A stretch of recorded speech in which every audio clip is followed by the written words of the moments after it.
Oh, that's good coffee. Yep. Oh, hey guys. Well, it's like Monday afternoon. Been up for about 45 minutes there.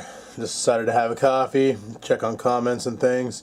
And it's a Monday, which means back to work today, which means son of a bitch. Ah well, that's the way she goes. Anyway, people, without further ado, welcome to my vlog.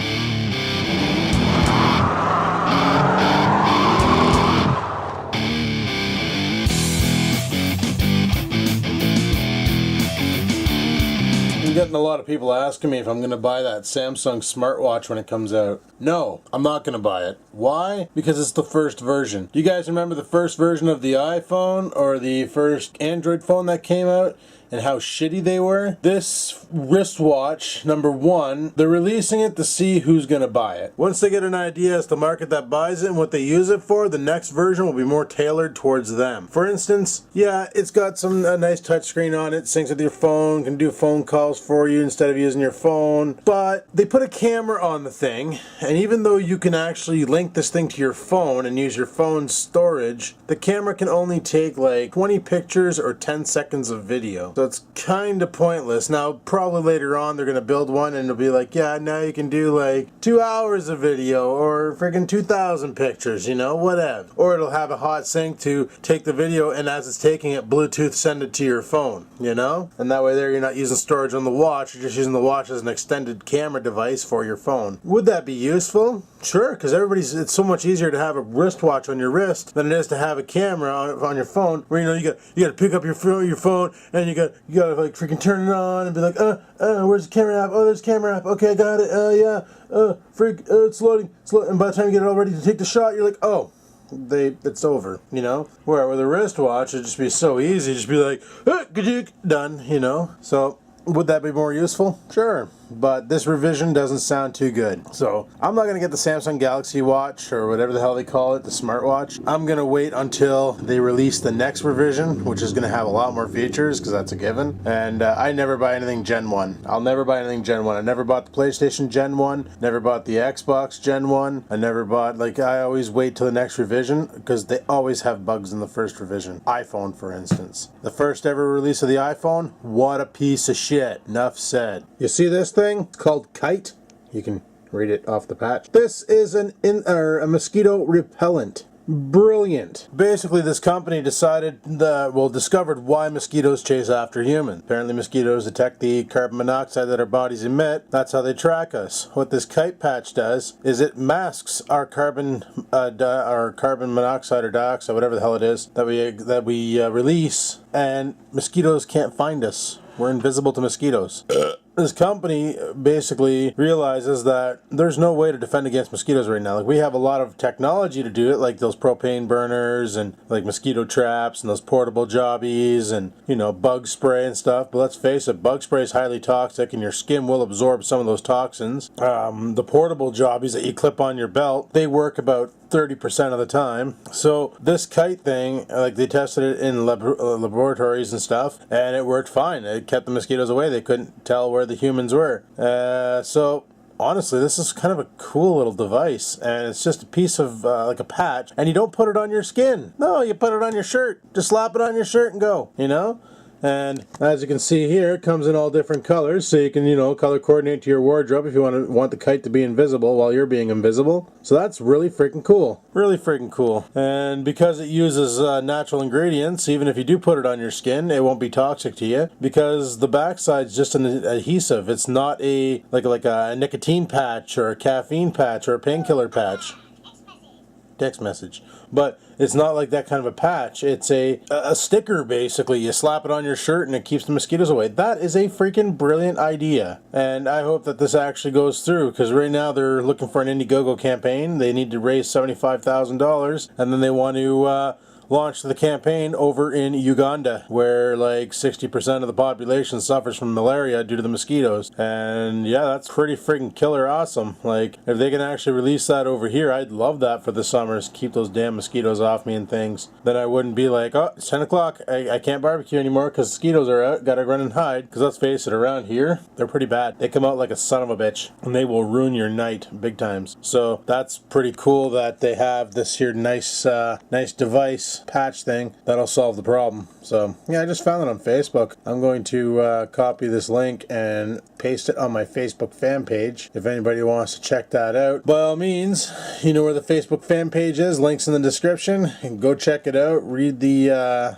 description, and yeah, you'll friggin' love it. It's a pretty sweet little idea. I love science. Something I really need to do, go outside, get my air pump, get my battery, put air in that back tire of the G6. I've been kind of slacking on that, and I need to get that done. So I'm gonna go do that right now, and hopefully that tire will remain inflated, because some bitch pile of monkey nuts, that's ridiculous.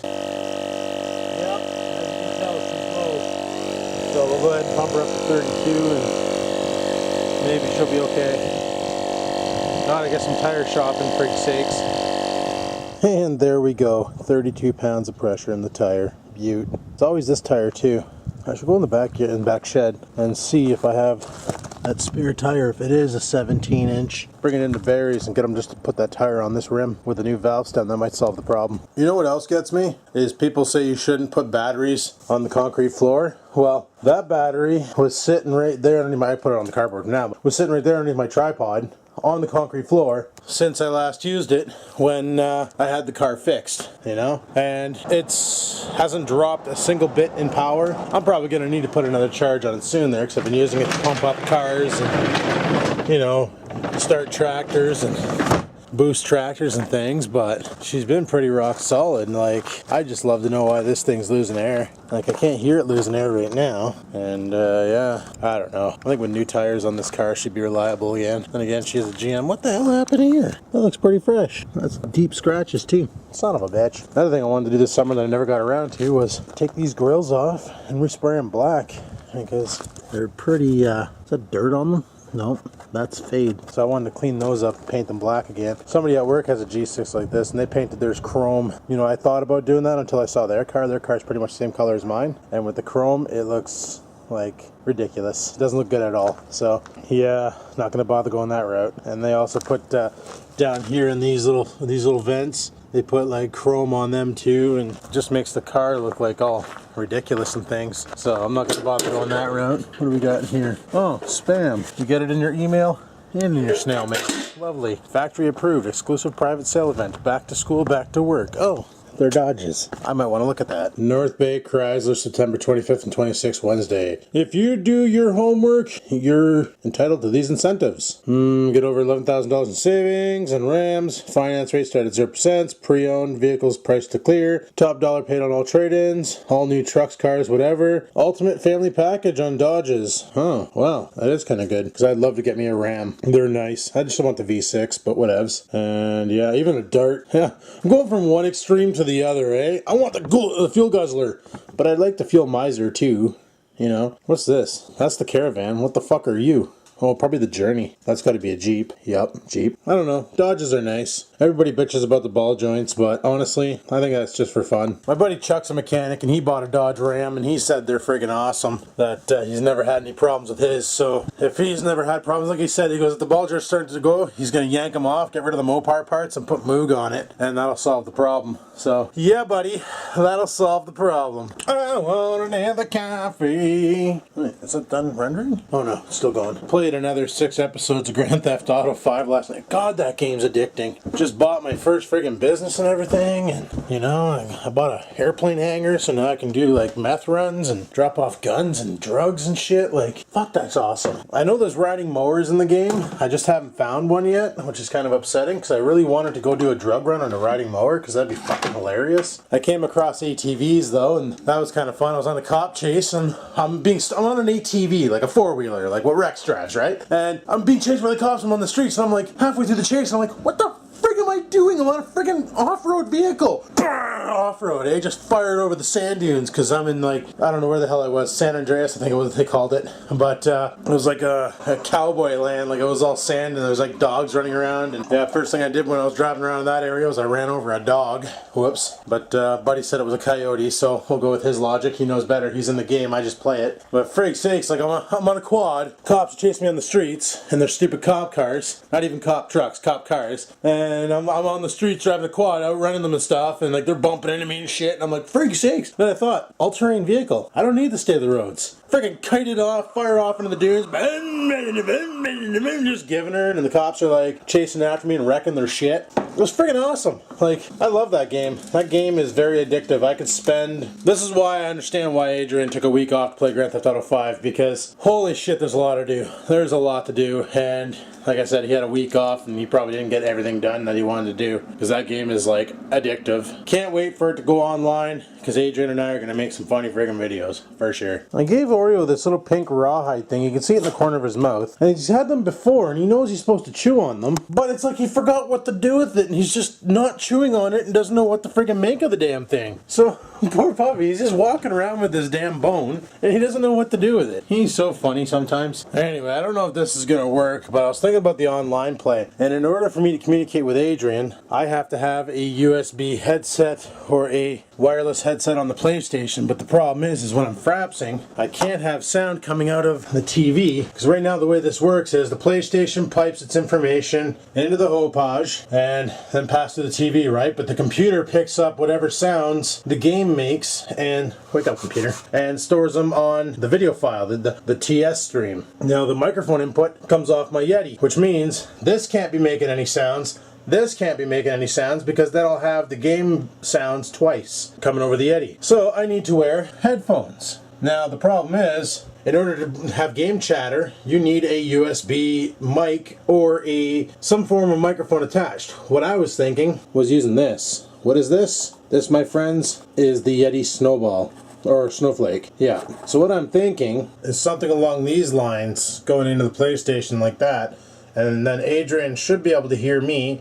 I'll have his sound come through the PlayStation, but I don't know if that PlayStation is going to talk to that mic. So let's kick on this TV real quick. Click on the PlayStation real quick, and we'll see once this thing boots if I can get this microphone to work with it for gameplay. And if it does, then awesome. Otherwise, I'm going to have to get one of those Bluetooth headphone things, which I got one in the other room. Well, the thing is I don't want to use the one that Buddy sent me here, the Jabra, because it's a two-piecer. And I got another Jabra, it's a single one. So what I'm thinking is if I use the single one on this, then I should be okay. Okay. So let's just go into settings. Would it be under chat or accessory settings? Go under accessory settings, and you can install a mouse and keyboard. Can I be playing this with a keyboard and mouse rather than using this damn controller?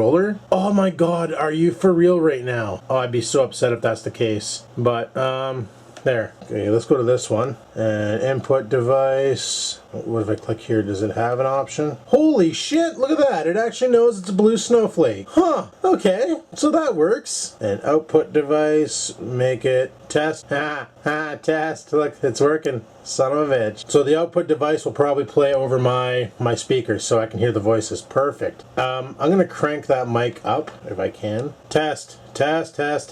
Perfect. I can't go any higher than 5. Well, that is awesome. God, I love PlayStation for their ease of use, you know? Freaking awesome. Can't believe that this dirty old snowflake that I used to use on my i5 for doing Felix rants, that was my laptop, is actually going to solve my problem right now. That is friggin' amazing. And the fact that it's calling it the blue snowflake and not a USB input device is pretty sweet. So theoretically, you could use like a Rock Band microphone or any microphone, probably. I could probably take that Logitech headset I have in the other room, hook it up, but you can't have the game sounds come through the headset. That's what sucks. Because I was asking about that online. If I used a USB headset, basically used it to play my games, plug it in there and play my games, can I have the audio from the chatter plus the audio from the game come through the headset? And all answers lead to no, which is why I lucked out with this Sony TV having that port on the side for headphones, because it's making my life as a console gamer for YouTube a lot easier.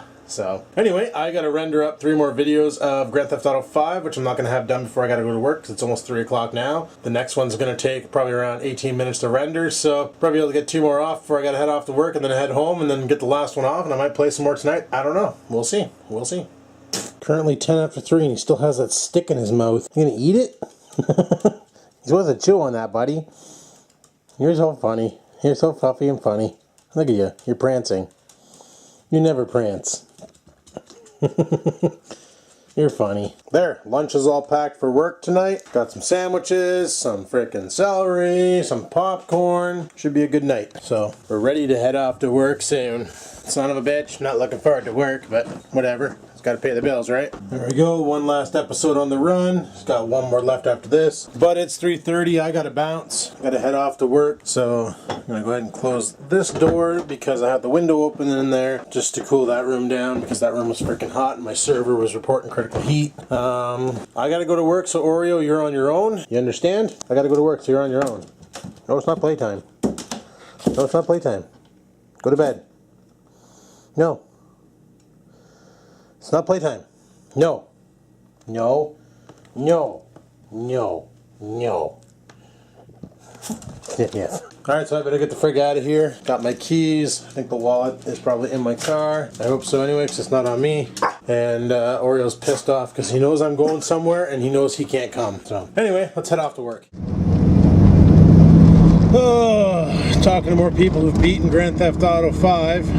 People who play a lot more video games than I do, that's for sure. Come on, bus. Get the fuck out of my way. But, yeah, like, I like my games and stuff, but I got other things I gotta get doing. As far as that stator goes, a lot of you said that, yeah, that one that Iron Man gave me will not fit. But the one that's on there might be salvageable. So all I need to do is just take it apart and salvage it. And I know a guy who, well, this thing here, the alternator, the original alternator that was on it, was only like a 70-80 amp alternator, just a little guy, right? But what does it have to power? Just keep the battery charged. It's like next to no tech in this car at all. But the alternator was having a problem where the brushes gave away or something, and it was grounding out, so it would drain the battery. What the hell that thing was? Some sort of exercise equipment. Anyway, so yeah, I would touch the brushes, ground it out, drain the battery on me, and I talked to this guy who sent me to another guy who basically refurbishes alternators for a living and tears them down, respins them with copper wire, whatever the frig they use, and then, you know, sends them back out, and he can actually boost them. So, you know, 70 amp alternator, I sent it to him and he cleaned it all up and fixed it all up, and when I got it back he said it's putting out 95 amps now instead of 70. I'm like, really? How'd you do that? And he goes, oh, you just got to know how to tighten, how to spool them up, and you can usually get more schnoz out of them. So, and that worked fine for a while until I made the mistake of putting a stereo in the trunk, because my original stereo was 2 AB class Kenwood amps. Each amp powered its own sub, and each sub was running at 2 ohm stable. So at 2 ohms it was it's 1,000. There are 2 1,000 watt Kenwood amps. I can't remember the model number of them. You know how Kenwood is with their model numbers? It's all like KWDX1R473. What's that? It's my CD player. Yeah, buddy, you know? So I don't remember the model number of the amps, but they're 1,000 watt. I picked them up off of eBay. I bought 5 of them. I flipped 3 and kept 2.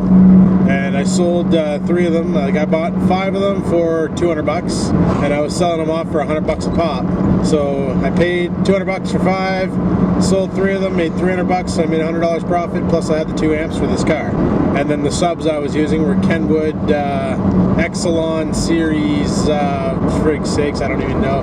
But they were 2 10-inch Exelon subs, and they hammered pretty good. But the problem was those AB class amps like to waste a lot of power. They're not really efficient, right? Not as efficient as a D class. So needless to say, I put some capacitors in the trunk thinking that would probably solve my problem. But little do people know, a capacitor, once it's depleted, now your alternator's working to charge your battery, to charge the capacitor, to charge everything. So it's fine if you have like duk bass, but if you have like a bass burp that goes on forever, those caps will be depleted right away. Now your alternator's working triple time, trying to freaking charge your battery, run your car, and freaking power up those caps. So it ends up causing some major problems.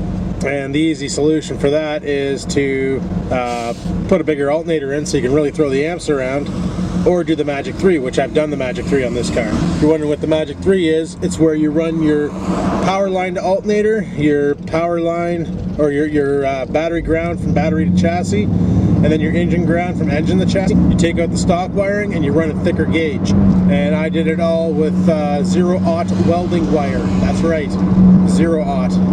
Friggin' Dad got me some from work there, so we loaded that shit in, and it made a huge difference. There was no more like a bass burp, and my dash lights used to friggin' dimming things. I got a cop behind me, now he's beside me. Didn't even realize it was a cop. They don't have cherries on the top or anything. That's weird. That's an old cop car too. I thought all the cops were driving around on those Ford Tauruses, but I guess got a couple Crown Vics still in production. But yeah, I did the 0-aught upgrade, the Magic 3, and then I replaced the, they had some friggin' Canadian Tire 72 battery in there. Piece of shit, friggin' 550 cold cranking amps. So I replaced that with a red top. That was 1200 cold cranking amps. And then my alternator was already pretty killed even after the rebuild, like it was pretty hurting. So that's when I bought this Power Max alternator. It's got a chrome finish to it, but the friggin' thing will put out 200 amps. Oh, frig sakes, I screwed up. Yep, I'm not turning. Why am I behind this Ford? Come on, bud, find it and grind it. We got things. But yeah, so I put that 200 amp alternator into this car, and after that was said and done, I actually removed the capacitors from the trunk because I didn't need them anymore. A lot of people will say capacitors, like if you go to a car audio show, they want to see stuff like that, capacitors, and see your install and make sure everything's grounded and fuse blocked right. You know, like you're supposed to have a fuse, any wire that breaches the firewall, it should be fused right away. And I know a lot of people who run just the one fuse off the battery, and that's it. Right to the back, right to the amp, and no fuses in there. And it's like, okay, so what happens if there's a short after the firewall? The fuse on the battery probably won't blow, you know, so you have another inline fuse. That's like my setup when I won for best install, and that was my first install with the twin Kenwood amps and the two 10-inch subs and all that shit. I won best install for my class. Well, actually, no, I won best install for the whole day because they couldn't believe how much work was put into the wooden box that I built. Which, you know, it wasn't that hard to build. It was just really, really nice setup, and I actually got the carpet to match the carpet in the back, so it looked all proper and stuff. And the amps were countersunk into the wood, and it looked really, really clean.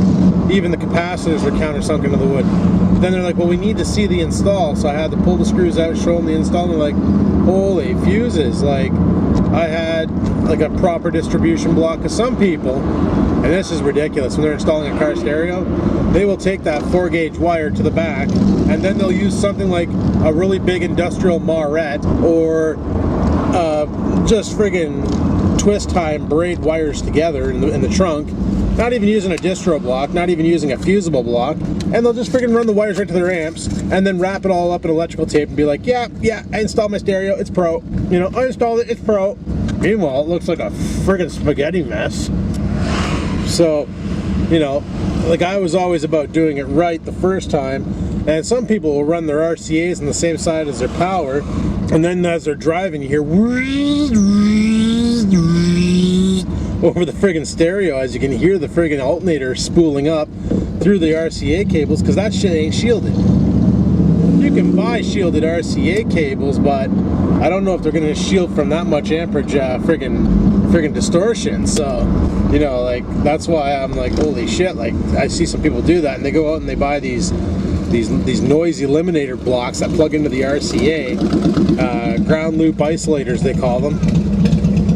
Oh, hey. This guy's leg's probably super dicked. Either that or he's a gangster, I'm not sure. But wondering what that sound is. A lot of you should know it's a Harley Davidson beside me. Just giving her. Pretty quiet for a Harley. But anyway, so yeah, like when I do my installs, I do them pro, but I haven't done an install in a long time, and I got all that shit from Rex that I need to put into this car, and I just haven't gotten around to it because I just haven't gotten out to Home Depot to buy some MDF to actually build a box. because I'm going to build a custom box for this thing. I basically still want some trunk space, but I want a subwoofer in the trunk as well, so it's going to take a little bit of engineering to figure out what I want to do, and I might hold off till next year to do it, because let's face it, Trans Am season's coming to a bitter end. Like, I still probably got another month and a half left, and then this thing's going into snowbank mode. Then I gotta reorganize the garage, put all the friggin' shit in the back, and get the snowblower to the front, and oh my god. Will I still be barbecuing in the winter? You can bet your balls I'll be barbecuing in the winter. Frig yeah, that'll be happening. Don't worry about that one bit. Definitely. Super plan on barbecuing in the winter. That's gonna be friggin' awesome. So, yeah, I don't know, like, I got a lot of shit to keep me busy at the house right now. My priority is, I'd like to get the white running, and then make it go fast. Well, I want to try and drive it stock just to see how it handles. And then, like, look at Rex's friggin' Craftsman. Stock, that thing's a whip. You know, he swaps one pulley out on that thing and it's going to be a race car. And I'd like to see if the white can do that too. I saw videos of an 8.5 horse friggin' Briggs on a mower with just some pulley work. And that friggin' thing was doing well over 40 kilometers an hour. If I can get that little white to do 40 kilometers an hour, that's going to be scarier than frig. So... but I just need to get some time and get out there and do it, and the weekends are always super busy with things, and like this Sunday I was going to work on the white, but I was so busy with Dad's computers and stuff. Then tomorrow I got to go drop off that computer for the Teachers Federation there, so I'll be busy then. And Wednesday, well, I don't know, like, it's like tonight I'm not going for coffee because I got to be up early tomorrow to drop off that computer. So no idea what tomorrow's vlog is going to bring, but I guess we'll find out. Oh, she's probably got leaves in her window.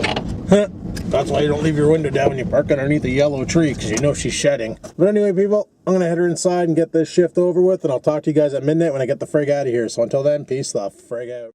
Oh, what a horse show night that was. But it's over, and it's time to go home. So let's pitter-patter and have at her and head her home. I'm having the worst allergic reaction right now, and I'll tell you why when I get home. Let's go. Holy shit, that car's tune was not meant for this cold weather, that's for sure. Huh, she really wanted to give her. Really wanted to give her. I'm going to let Scruffy out for a potty, because he really's got to go. And yeah, basically at work, one of the day staff guys decided that, I don't know if he's going to have peanut butter sandwiches and he made them at work or what the deal was, but for frig's sakes, I'm busting out and friggin' like hives all over my body, like big times. I was fine all day today, get to work, and like a half an hour in, and then I hear Bruce from head office saying like, what the hell, why is there peanut butter all over everything in here? And of course then the dog joke started, right?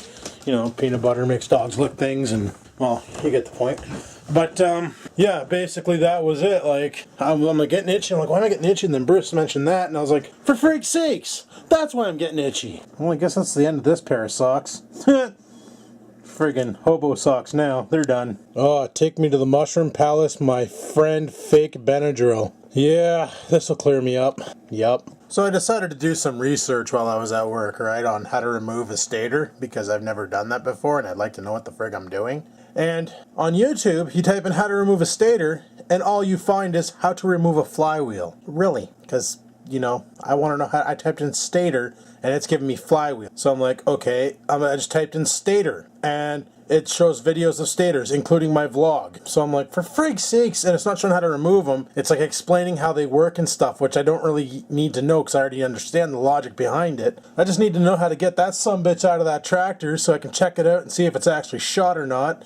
And if it is shot, send it to my buddy so he can re-spool it, and then we can stab the sumbitch back in, put a frickin' proper diode onto it, or have my buddy put the proper diode onto it, and then frickin' hook it up and so I can go romping the shit out of that little white tractor. I really want to do that. But there is nothing on how to remove a stator. So I guess I'm going to have to go at this blind and just start taking things off and hope the fuck I don't wreck that engine, I guess. What other option do I have? So yeah, tomorrow I got a big day ahead of me, people. I'm going to have to get that frickin'... come on, Brain. Brain, you there?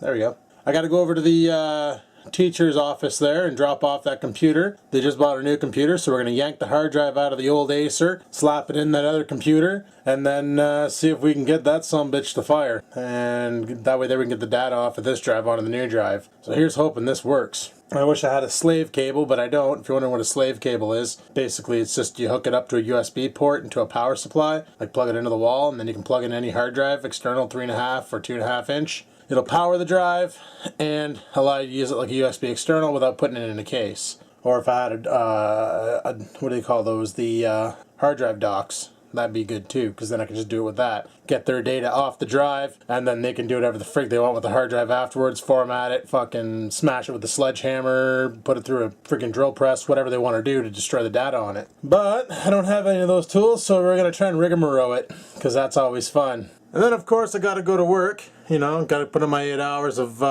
time so I can get that paycheck to pay the bills and, you know, afford to go to blokes and stuff like that. So right on, you know. Another thing I wanted to do, which I didn't do today, which I wanted to do, is go in that back shed and see that tire I have in there. I have 2 tires in there. One I think is a 16-inch tire. I'm not sure. I got to take a look at it. But the other one I'm pretty sure is a 17-inch tire that will fit my car. And I was thinking about getting Barry Shell to friggin', well, not Barry Shell, Barry Service Station to yank off that shit tire that's on there now, slap on that other tire, and just roll like that for the winter. Because honestly, friggin', why buy new tires now? Winter's here. And I didn't even drive that car that much this summer, eh? Like, I've been Trans Aming it the whole friggin' time because that car is just amazing on gas. Only time I used the G6 was after it was fixed. I used it to go to, well, I picked up Jules and we went for cigarettes, and then I drove it over to her house for her daughter's birthday, which is when I used it, yeah, I drove it to her house for her daughter's birthday because I wanted the trunk for all the shit I had to carry. But other than that, I didn't really drive it that much. It's been just a Trans Am summer this summer. So there you guys go, eh? Freaking driving the ball bag off the Trans Am. But I know what's going to happen. The snow's going to hit. It's going to be about January 13th, and somebody's going to leave a comment saying, "Hey dude, cold start your Trans Am." And I'm going to be like, "Go frig your mouth and things. I'm not going to do that." Because the number one problem with that car, and it's freaking hilarious, I don't know why it does this, but it does. The moment it gets cold, the door locks freeze and you can't get into them. I've tried, well, it's not just the door, like you can unlock the door. I shouldn't say the door locks. Something freezes in the door where you grab the handle to open the door and nothing happens. But then one day it'll just magically thaw and you're not near the car, like you're at work and it gets really warm out, and all of a sudden the door just pops open, and then you go to close it and you can't because now there's ice buildup between the door and the frickin' seal things. So you go to close the door and you can't now. So now you got your door half cocked all frickin' winter, taking on water, ruining your inside. So that happened to me once. Luckily I was able to borrow a heat gun, which I did. I borrowed my neighbor's heat gun and an extension cable, and I freaking woo all around the seals to heat them up. I was able to close the door before we got any real damage inside the car, so that was a bonus. But ever since that incident, I refuse to open that car in the winter. Once I lock her down for winter, that's it, game over. She sits where she sits, and I don't open her back up until spring. So that's how I roll, boys. So hopefully you understand that, and if you don't, well, give your head a shake, and then you might. Why are you attacking me? What did I ever do to you? Why? Wanna play? Get your fox. Get your fox. Where's your fox? Where's your fox? Get him. Go get your fox. Go downstairs. Get your fox. Go downstairs. Go downstairs. Go downstairs. Downstairs. Downstairs. Dum-dum. Oh my god, I can't deal with you. He's so excited because he sees the camera and he wants to be on YouTube. Either that or he's just ridiculous. I don't know. Holy shitballs. Does the freaking CEO of Red Light Broadcasting, Mr. JP Streaming Canadian, know how to push my button? So you guys know that I've been at this vlogging life thing for about almost 3 years, right? And currently I'm sitting at, well, according to my phone, 5,800 subs and 5,800 subscribers, and I'm doing about 2,000 views a day. That's what I get, about 2,000 video views a day. And then he sends me this channel, Pronunciation Book, literally. This channel, the Pronunciation Book, 50,000 subscribers, 37,679 views on a 22-second video, and all it is it shows you how to pronounce the number 1 correct American English. And it just says one, over and over and over again. And you're thinking, well, a video like that can't really have that many freaking comments, right? Not only does it have over almost 1,000 comments, has 446 likes and 26 dislikes, and now it says 41,159 views. Like, this is ridiculous. And literally, this is all the video is. Let me just back you guys out a bit. This is all the video is. I find you in the grace of cyberspace. Something is going to happen in 1 day. There you go. And then he drags it on for the 22 seconds. Yep. That, my friends, is the video. You click on how to pronounce 2. In garbled data bytes, I see a face. Something is going to happen in 2 days. Like, really? It's just really upsetting when you come across a channel that's complete shit. Well, it's not complete shit, but it's like there's no effort. There's no effort at all. And then you got people like, well, I'm not saying like myself, but even myself, you know, even Pug1, you know, Crazy Logie, Rex 4x4, you know, Cat Piss, even ADGE0042, or even better, Junk Drawer Videos. I can never say his frickin' name, but Junk Drawer Videos, you know. You got these guys who are like putting their effort into making videos and trying to make them as entertaining as possible to keep you guys, you know, entertained in the videos. And this guy here, what he does on one video does what all of us do combined on one video, and then some. And then some. I don't get it, people. I don't get this thing called YouTube. You know, I was going to make a video on, you know, how to get more views and how to get more subs and stuff, and like tips and tricks I've used that actually worked and gets your video pushed out to more places. But every single one of my tips and tricks that I've been taught from the YouTube networks I've been in are now null and void. Want to know why? Because this guy's not using a single one of them, and he's kicking ass on the internet. So all my tips and tricks, useless, garbled, shit, garbage, done. Oh, I feel kind of like a dick after ranting about that channel. But you know what? It's friggin' true. It's like some of us pour our heart and souls into this YouTube shit, and you know, we do it because we like it. But then when you come across something like that, it's like, are you friggin' for real right now? But whatever. To each their own, right? So I'm just gonna fire off this last episode of Grand Theft Auto so I can get this shit all cleaned up. And then, yeah, then we'll be golden. Then we'll be golden. So, let's ride on. I have no idea what my dog is doing. He's downstairs somewhere, dicking around probably. Who the frig knows? But anyway, people, on that note, I'm going to shut the vlog down here. Like I said earlier, I got a lot of work to do tomorrow. I got to friggin' go to the Teachers Federation there, drop off that friggin' teacher's office, drop off that computer, get the other computer set up, and get everything going. And then I got to do some work on the president's computer and all that. So it's going to be a busy friggin' day tomorrow. I have no idea what the vlog is going to be like, but we'll see. Could be a short one because I might be too busy to film. Could be a long one because I might be too busy to not stop talking. But we'll see. But anyway, people, on that note, if you like today's video, you know where to click that like button. And if you have any questions, comments, concerns, leave them in the comments section below. And until next time, people, keep on vlogging.